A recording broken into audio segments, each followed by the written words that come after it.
પોદાર સ્કૂલની મનમાની સામે આવી છે। એફઆરસી નક્કી કરેલી ફી કરતા તે વધુ ફી ઉઘરાવે છે। છેલ્લા 3 વર્ષથી એફઆરસી કરતા વધુ ફી ઉઘરાવે છે। સિનિયર કેજીમાં 33,000ની સામે 51,360 વસૂલ્યા।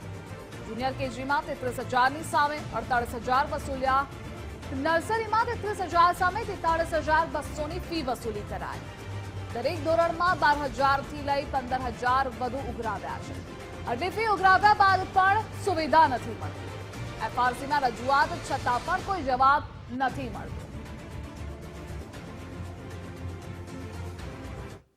ફેસિલિટી મળવી જોઈએ, એ તો એકચ્યુઅલી મળવી જોઈએ। આજે પેરેન્ટ્સ એટલા માટે આવે પિકનિક માટે આ છે તે છે, ભાઈ અમે લોકો આટલી બધી એક્ટિવિટીઝ કરાવી છે, ઇટ્સ ઓકે, બધું બરાબર છે, પણ વોટ અબાઉટ ધ મેન્ટેનન્સ? સુવિધાઓ તો આપો। અને તમે આટલી બધી ફીસ, આજે કોઈના 2 છોકરાઓ છે, કોઈના 3, ચાલો મારી એક જ છોકરી છે, કોઈના 2-3 છોકરાઓ છે, કેટલી ફીસ ભરભર કરશે? કેટલા વર્ષથી આ ફીનું ઉઘરાવે? અને એક્ઝેક્ટલી આ ફીસ દર વર્ષ આ લોકો પેલી 10-10% રીતે વધારી દે છે। અને તમે આ રેકોર્ડમાં રૂલ્સ તો જોવો છો, એફઆરસીના નિયમ પ્રમાણે જેટલી ફીસ છે એમાં ખાલી 5% વધારો કરવાની છૂટ છે। એફઆરસી કમિટીને રજૂઆત કરેલી છે અને ડીઓ કચેરીમાં પણ એક પેરેન્ટે રજૂઆત કરેલી છે, પણ કદાચ રજાઓને કારણે હજુ રિપ્લાય લેટ આવ્યો હશે અને ફી સ્કૂલ વધારે લઈ રહી છે। એફઆરસીના નિયમ કરતાં પણ ફીસ વધારે લેવામાં આવી રહી છે।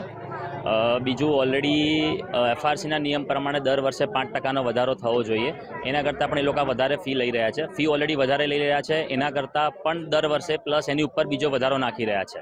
એ લોકો તો અમારે રૂલ્સ છે, ફેસિલિટીઝ આપીએ છીએ એટલે કરીને પૈસા વધારી લે છે। એસી આખું વર્ષ ચાલતું નહોતું, કેટલી કમ્પ્લેન કરી, રિપેર કરાવવા કોઈ રાજી નહોતું। મારો છોકરો કે મમ્મી વોશરૂમ ગંદુ હોય ને તો હું નથી જતો, ઘરે આવીને દોડતો વોશરૂમ જાય છે।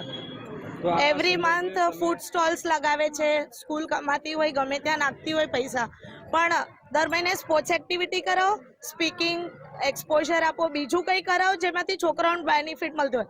અમે હોટલમાં ને બહાર લઈ જઈને છોકરાઓને ખવડાવીએ જ છે।